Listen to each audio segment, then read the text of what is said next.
नमस्कार दोस्तों, नमः शिवाय। जीवन ज्योति चैनल में आप सभी का हार्दिक स्वागत करती हूँ।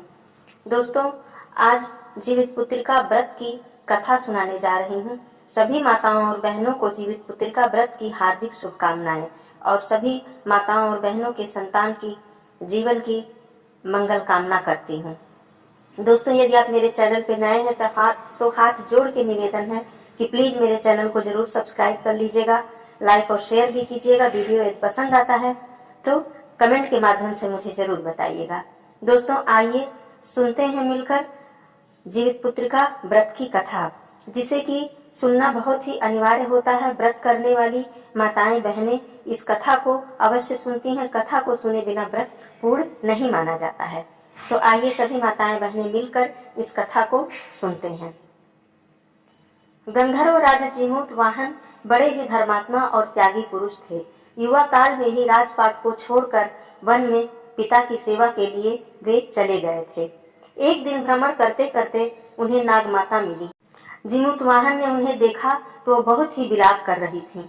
उन्होंने उनके विलाप करने का कारण पूछा तो नाग माता ने बताया कि पूरा नागवंश गरुड़ से बहुत ही ज्यादा परेशान है।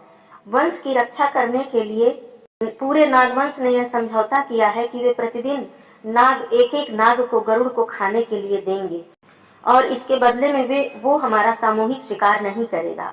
इसी प्रक्रिया में आज मेरे पुत्र की बारी है, तो इसलिए मैं बहुत ही दुखी हूँ कि आज मेरा पुत्र गरुड़ का शिकार बन जाएगा। नागमाता की बात सुनकर जीमूतवाहन को बहुत ही दुख हुआ और उन्हें बहुत ही दया आई कि एक माता अपने पुत्र के लिए इस प्रकार विलाप कर रही है। उन्होंने वचन दिया कि वे उनके पुत्र को कुछ भी नहीं होने देंगे और उसके प्राणों की रक्षा करेंगे। स्वयं ही गरुड़ का शिकार बन जाएंगे परंतु उसके पुत्र को बचाएंगे। उन्होंने यह निश्चय किया, भगवान जीमूतवाहन ने यह निश्चय किया कि जिस वस्त्र में लिपटकर नाग को गरुड़ के शिकार के लिए जाना है, उसी वस्त्र में लिपटकर वह स्वयं उस शिला पर जाकर लेट जाएंगे जहां से गरुड़ अपना शिकार उठाता है। और उन्होंने ठीक ऐसा ही किया। एक कपड़े में स्वयं को लपेटकर गरुड़ के हवाले स्वयं को कर दिया और जाकर उस शिला पर लेट गए। जब गरुड़ आया तो अपने पंजे में जीमूतवाहन को दबाकर पहाड़ की तरफ उड़ चला। जब गरुड़ ने देखा कि हमेशा की तरह नाग चिल्ला नहीं रहा है और विलाप नहीं कर रहा है और बिल्कुल शांत है, तो कपड़ा हटाकर गरुड़ ने देखा तो वहां नाग नहीं था बल्कि जीमूतवाहन भगवान थे।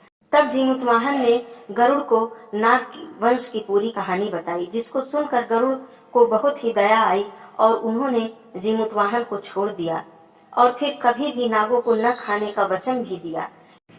इस प्रकार समस्त नागवंश की रक्षा जीमूतवाहन ने की और सभी माताएं इस बात से प्रसन्न हुई कि अब उनके पुत्रों को किसी का शिकार नहीं बनना पड़ेगा।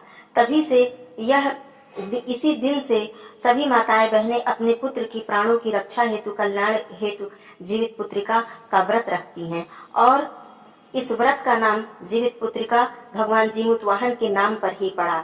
तब से इस व्रत को जीवितिया व्रत या जीवित पुत्रिका व्रत कहा जाता है और सभी माताएं बहनें 24 घंटे निर्जला व्रत रहकर अपने संतान के कल्याण की कामना करती हैं, भगवान जीमूतवाहन की पूजा करती हैं।